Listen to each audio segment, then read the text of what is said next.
Hello Aeternum and welcome to KOTT News, Aeternum's #1 source for news, and this is the War Report. No change in the dynamic of Aeternum recently since the last official scrimmage hosted by Blood Angels in the Brimstone Sands. This formally arranged event was limited to those committed to it, but both companies are open to inviting mercenarial forces in the future who have previously taken the time to introduce themselves to company leadership. The Invasion Response Squad doing their best last night, but unable to prevent corruption breaches in the hamlets of Twillin and Fortune's Crossing. The Invasion captains gathering this morning to brief for tonight's expectations and hopes as they prepare to receive 5 corruption armies throughout the night, with 3 arriving simultaneously in the 9 o'clock time slot. Citizens disappointed in the state of the hamlets are always welcome to air their grievances at the nightly pre-qualifiers for formal combat, ongoing throughout the evening. 3 roster submissions for simulated fantasy combat resolution tonight, brought to you by LARPco. Remember, if it isn't LARPco, it's cardboard. With special thanks to the Craft Services crew. If you would like to contribute to preserving history, Patreon is currently the best way.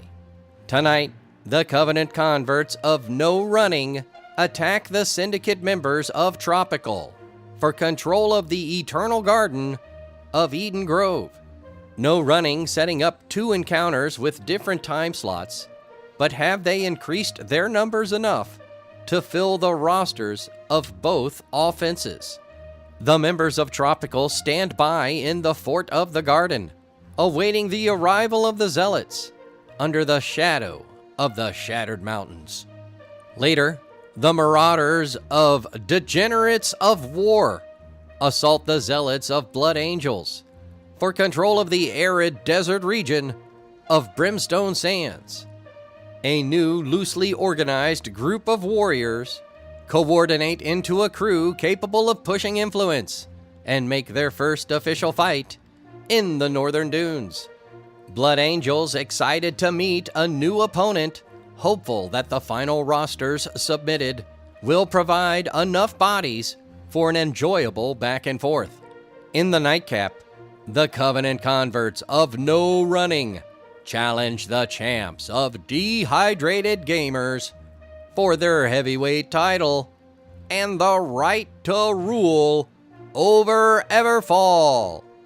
If the Zealots of No Running don't commit all their forces to their earlier matchup, they might be able to bring an army just big enough to go for the belt. With a hold tonight, the Marauders of Dehydrated Gamers will be in a tie for 11th place on the all-time Neverfall list, joining the OG Marauders of The Reckoning.